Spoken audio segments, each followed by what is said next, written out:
কালের কণ্ঠ ডিজিটালের পক্ষ থেকে আপনাদের জানাই ঈদুল আজহার শুভেচ্ছা। আপনারা জানেন দেশের তৃতীয় বৃহত্তম মহাসড়ক ঢাকা টাঙ্গাইল যমুনা সেতু মহাসড়ক।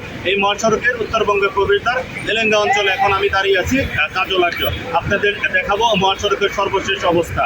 বাড়ি ফিরছে মানুষ, কিন্তু যানজট এবং ধীরগতি ভোগান্তি উপেক্ষা করে তারা বাড়ির দিকে ছুটছে। এই মহাসড়ক দিয়ে প্রতিদিন 18 থেকে 20,000 যানবাহন চলাচল করে, কিন্তু ঈদে এর সংখ্যা দাঁড়ায় 2 থেকে 3 গুণ বেশি। যমুনা সেতু কর্তৃপক্ষ আমাদেরকে জানিয়েছে গত 24 ঘন্টায় 64,000 যানবাহন পারাপার হয়েছে। এর থেকে টোল আদায় হয়েছে 4 কোটি 10 লক্ষ টাকা। আপনারা জানেন মহাসড়কে অতিরিক্ত যানবাহনের চাপ।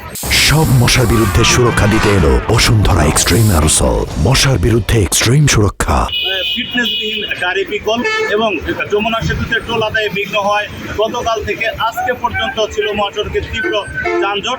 এবং এখন শুক্রবার বিকেলে মহাসড়কে অত্যন্ত ধীর গতিতে যানবাহন চলাচল করছে। গাড়ির ছাদে, বাস এবং পিক আপের ছাদে করেও মানুষ বাড়ি ফিরে যাচ্ছেন এবং যাত্রীদের রয়েছে বেশি ভাড়া আদায়ের অভিযোগ। আপনারা দেখতে পাচ্ছেন এই ছাদে ঠেলে এবং খুব ভোগান্তি উপেক্ষা করে তারা বাড়ি ফিরছেন।